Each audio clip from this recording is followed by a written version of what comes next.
Halo, halo, dzień dobry. Dzień dobry, dzień dobry, witam Was. Za mną palmy, przede mną palmy. Stoję gdzieś na drodze skuterem. Pojechałam kawałek od domu, żeby nie przeszkadzać mojemu partnerowi, a przy okazji coś Wam nagrać. Lubię nagrywać w zieleni i w przyrodzie, bo wtedy lepiej mi się myśli. Słuchajcie.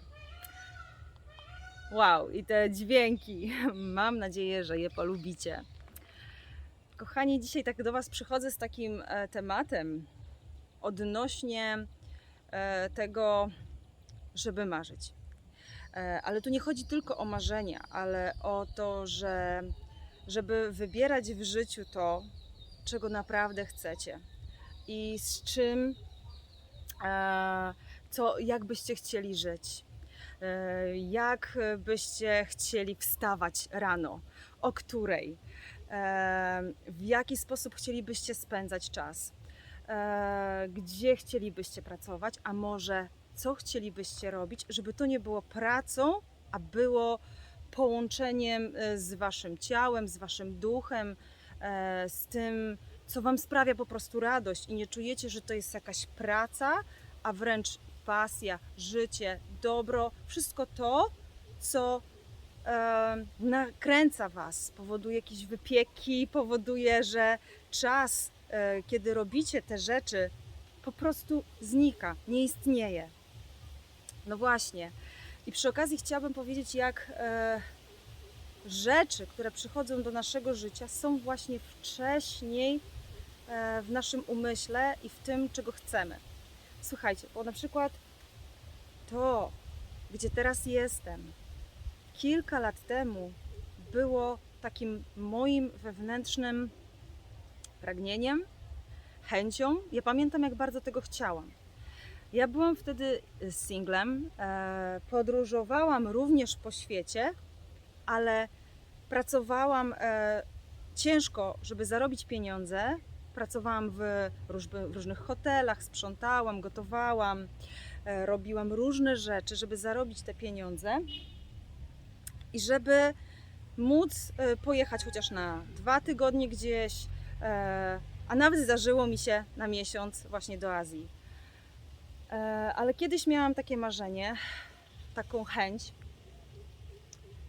mam nadzieję, bo tu na takiej drodze stoję i czasem motorbajki mogą przejeżdżać. No dobrze, kontynuując. Chciałam mieć takie życie, że podróżować z partnerem. Chciałam nie mieć takich limitowanych, jakby takiego, wiecie, nie być połączony z jakimś miejscem jednym, nie być tylko połączonym z tymi samymi ludźmi. Chciałam mieć przede wszystkim taką wolność w życiu i bardziej robić to, co sprawia mi radość, że mogę wstać, o której chcę, że mogę spędzić czas tak jak chcę, bez biegu, bez stresu.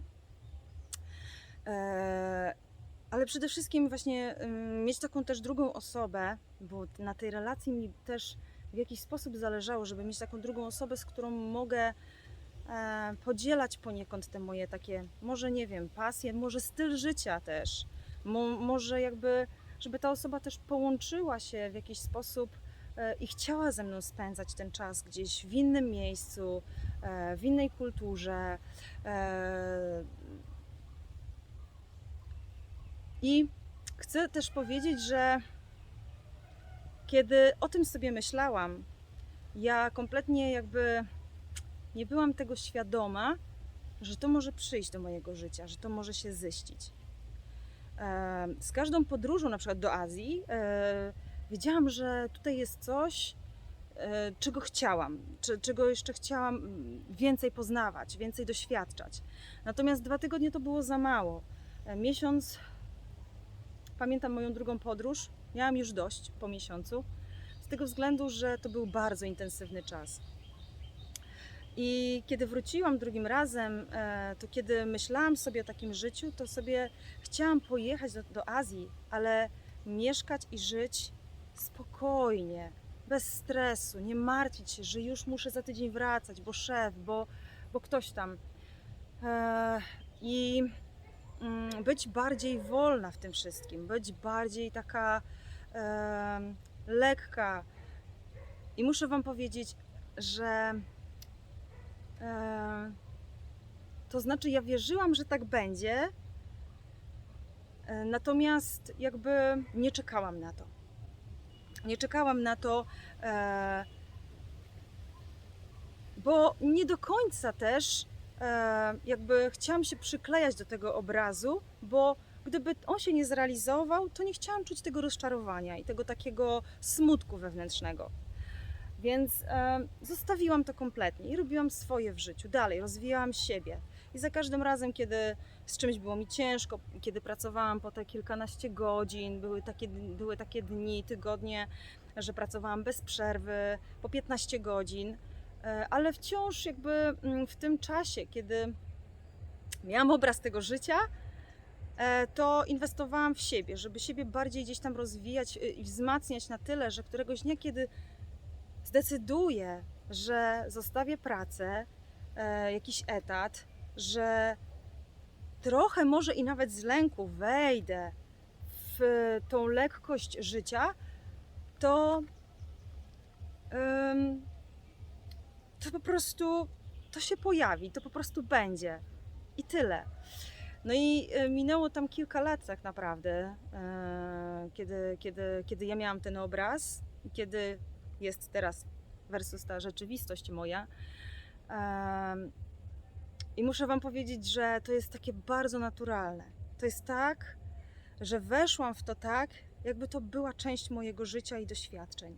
Mało tego, kiedyś o tym bardzo marzyłam i myślałam. Pisałam sobie o tym, był taki okres, że dużo o tym pisałam, dużo o tym mówiłam, natomiast to się skończyło.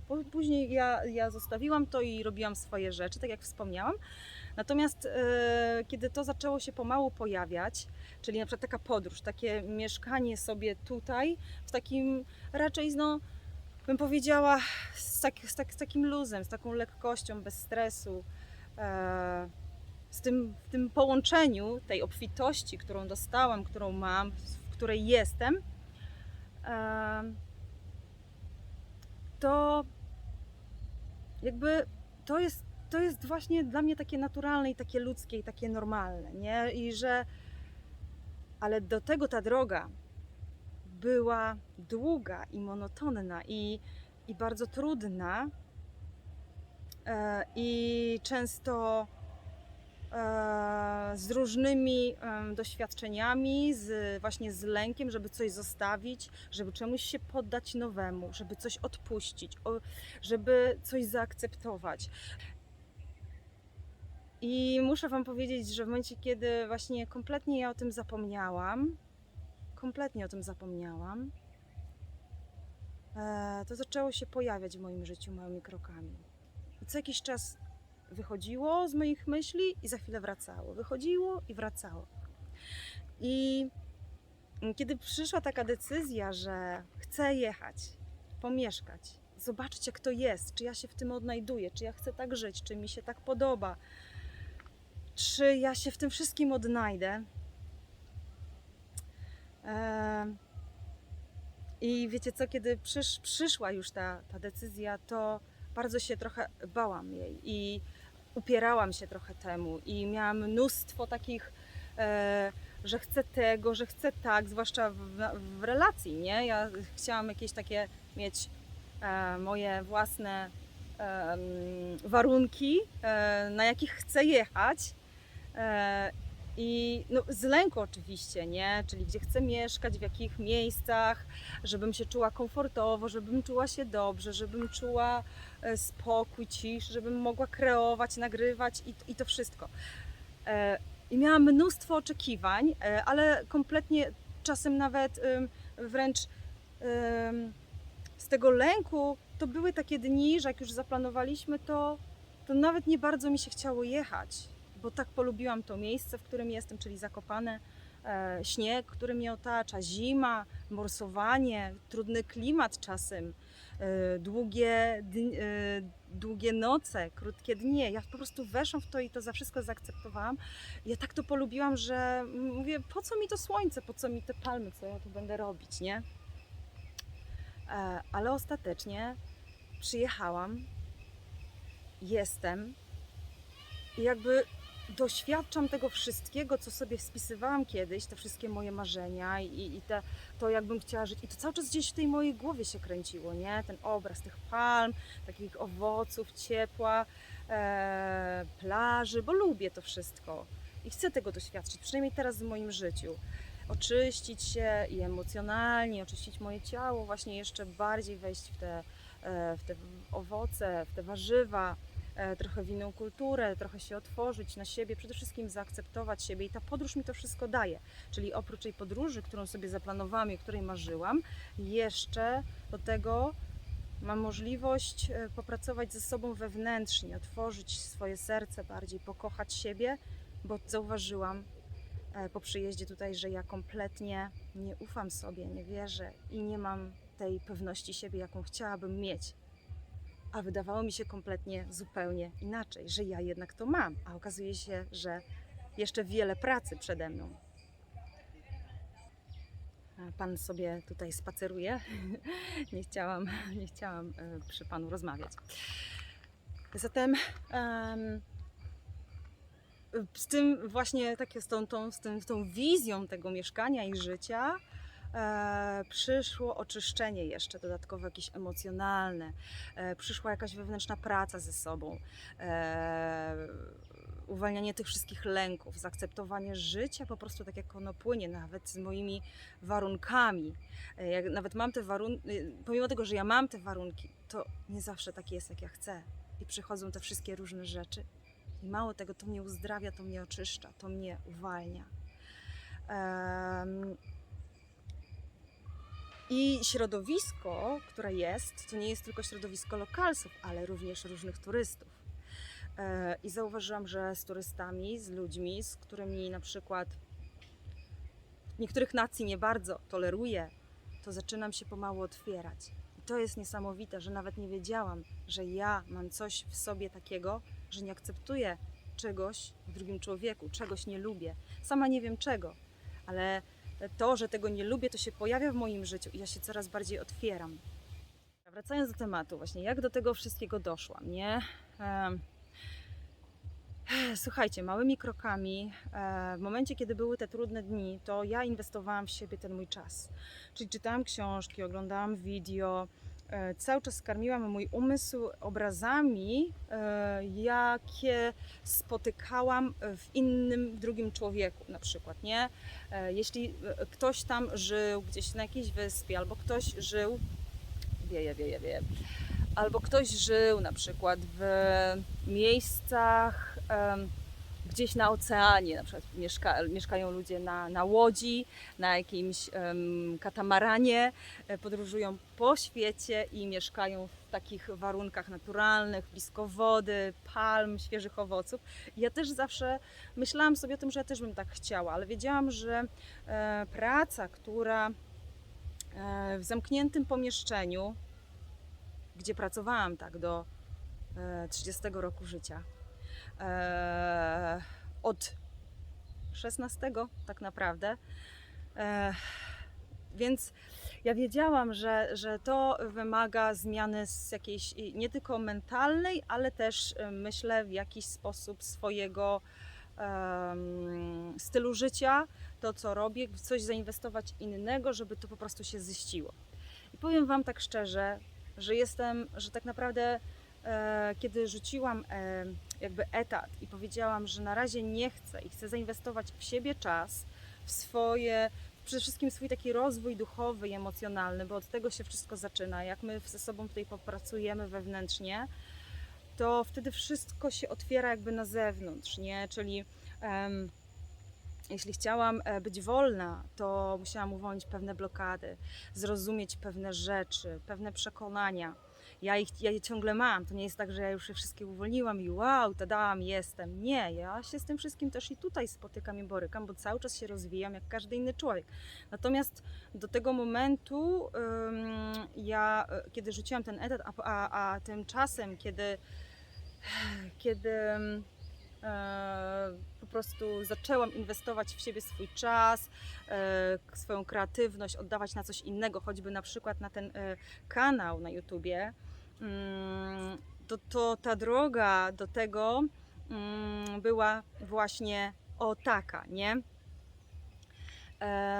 I wiązała się z wieloma też lękami, czy starczy mi pieniędzy, czy starczy mi nie wiem, czy właśnie, czy ja będę miała jakby też czas na to, żeby to robić, chęci, czy ja wystarczająco jestem otwarta tu w sercu, żeby wyjść do świata z czymś, bo wiecie, z tym wszystkim to się wiąże to, żeby się otworzyć tu w sercu. Jak otworzysz się w sercu, to potem chcesz się dzielić ze światem wszystkim, co masz. Ale jak jesteśmy tu zamknięci wewnątrz i ta praca ze sobą nie jest zrobiona, to bardzo ciężko nam iść do tego świata, a mało tego robimy rzeczy, których nie lubimy i nie chcemy, ze strachu, nie? Że nam czegoś zabraknie.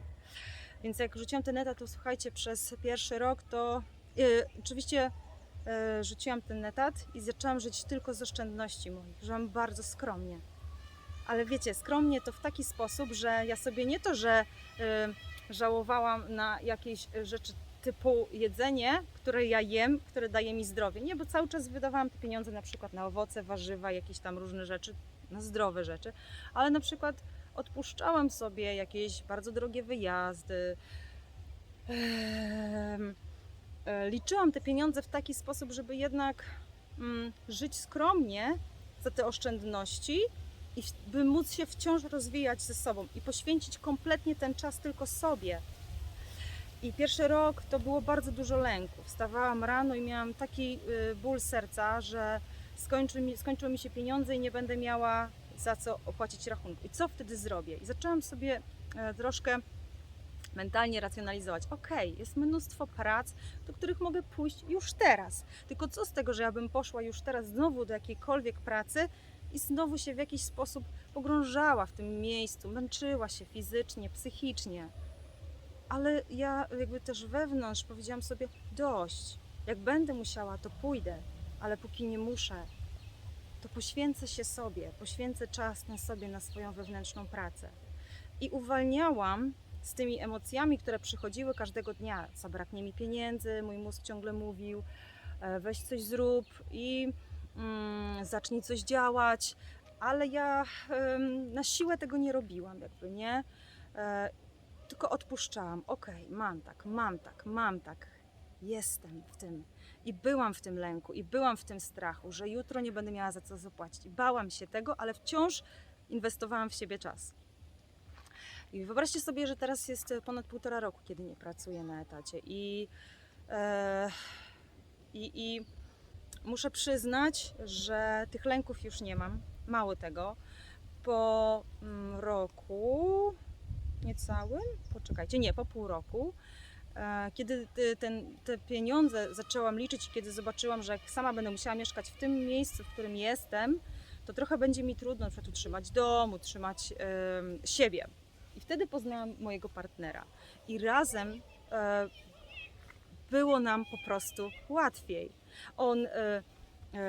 On swoją część płacił, ja swoją część płaciłam i jakby wsparł mnie w tym moim życiu, tak, że te rachunki i to wszystko zaczęło mnie stać na to dzięki wspólnym prowadzeniu gospodarstwa takiego domowego.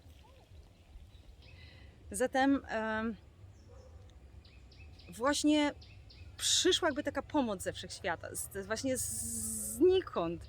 I to mi bardzo pomogło, że pomimo ja wciąż żyję z tych moich oszczędności, ale jest mi o wiele prościej, że mogę dzielić życie z drugą osobą I ten budżet domowy też dzielić z drugą osobą jest mi po prostu o wiele prościej. I wciąż inwestuję w siebie swój czas. Ja jestem na początku tego wszystkiego. Jestem na początku pracy z ludźmi, jestem na początku pracy takiego jeszcze pomiędzy tymi emocjami, które mnie czasem przewalają i kopią po tyłku, a takim spokojnym życiu w miłości i tak dalej. Ale coraz bardziej ufam, że to jest ta właśnie droga, że uporanie się z tymi emocjami pozwoli mi zaakceptowanie siebie, jeszcze bardziej zaakceptowanie swojego wnętrza, pozwoli mi jeszcze bardziej wyjść do ludzi, jeszcze bardziej robić to, co kocham, czyli pracę z drugim człowiekiem, oddanie się drugiemu człowiekowi. Bo jak tutaj się posprząta, to człowiek później nie ma co ze sobą zrobić, już nie chce pracować ze sobą, bo już nie potrzebuje i chce wtedy dać coś światu, dać coś drugiemu człowiekowi. To jest taki proces. Ja jestem pomiędzy tym. I do tego właśnie pojawiła się ta podróż, o której Wam mówię, że ona się po prostu ciągle pojawiała w mojej głowie. Ja chciałam mieć i być w tym, ale ja to zaczęłam odczuwać. To już nie była później taka potrzeba, ale czułam, że ja w tym jestem. Tak jak teraz czuję, kolejnym takim etapem, myślę, w moim życiu jest rodzina. Ja się oddaję temu stanowi, tym uczuciom, że ja tą rodzinę mam.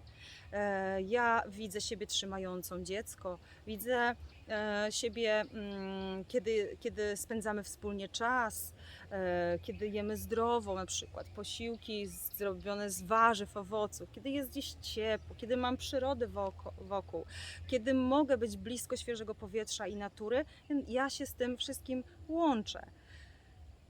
Natomiast jak mam taki z tyłu głowy, że to może nie przyjść, że może moje życie jest w innym kierunku pisane, w innym kierunku kompletnie pójdę. I ja też to biorę pod uwagę, że będzie, to będzie, nie będzie, to nie będzie. Więc nie trzymam się tego kurczowo, że ja tego bardzo chcę, ale otwieram się na wszystkie możliwości, bo wszystko może przyjść.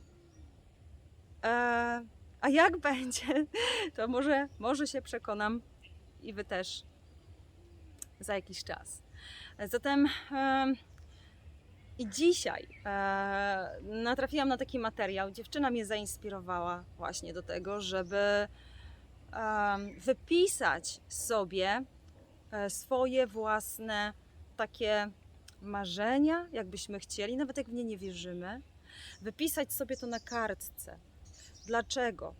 Bo w momencie, kiedy to sobie wypiszemy, to nie dość, że zaczynamy o tym myśleć, mamy więcej tych obrazów tego życia, jakiego chcemy, ale przy okazji to gdzieś już idzie do wszechświata. I jak widzimy to, co napisaliśmy, to jeszcze bardziej zaczynamy w to w jakiś sposób wierzyć, że to po prostu nam się ziści w tym życiu i ono przyjdzie i to będzie. I to już jest nasze. Bardziej czujemy, że to jest nasze wtedy, kiedy sobie to wszystko wypiszemy. Więc to jest ta droga i to jest właśnie ten kierunek naszego życia, że jeśli chcemy, żeby coś się pojawiło, to my musimy do tego dojść najpierw, co to jest, napisać to sobie, zobaczyć, upewnić się, że to jest to i zostawić. I niech będzie. A co będzie i przyjdzie? Zostawić jakby Bogu. Zostawić jakby Wszechświatowi. Zostawić jakby woli boskiej. Tyle. Ale cudownie znowu spotkać ludzi, którzy są uśmiechnięci. I tutaj dzieciaczków jest tak dużo. Ja po prostu je tak kocham. One są takie cudowne i w ogóle uśmiechają się i te piękne, czarne oczy i w ogóle ta ich taka otwartość, machają, cieszą się i to jest takie piękne dla mnie. Ale również i dorośli są pomocni bardzo i wspierający w podróży. No dobrze, kochani, zatem wypiszcie sobie. A jeszcze wrócę tak szybko do tego, że ja też stworzyłam sobie taką właśnie mapę, nie? Poprzyklejałam zdjęcia, porobiłam sobie rzeczy, które chciałabym, żeby się w tym moim życiu przyszły do tego mojego życia. Ja tak naprawdę sobie myślę o nich, ja mam te wszystkie obrazy, bo one wisiały gdzieś tam na ścianie, ja te wszystkie obrazy pamiętam, natomiast ja zostawiłam to na razie, nie?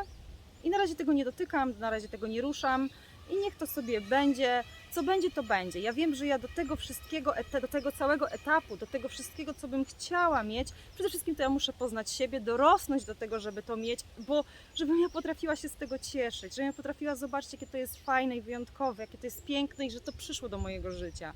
Bo na przykład tutaj na Sri Lankę przyjechałam, czy tam w ogóle do Azji, bo wcześniej były Indie, to nie do końca umiałam na początku to doceniać, nie? A teraz dzisiaj wstałam, poczułam ten zapach, powietrze, te zwierzęta, ten śpiew ptaków, poczułam taką ogromną wdzięczność. To nic, że czasami tej wdzięczności nie mamy, to nic, że czasami nie czujemy takiego właśnie, takiego dziękczynnego dziękuję, nie? Za to, co mam. Ale to nic, my się tego uczymy. Nie wszyscy od razu potrafią to zobaczyć.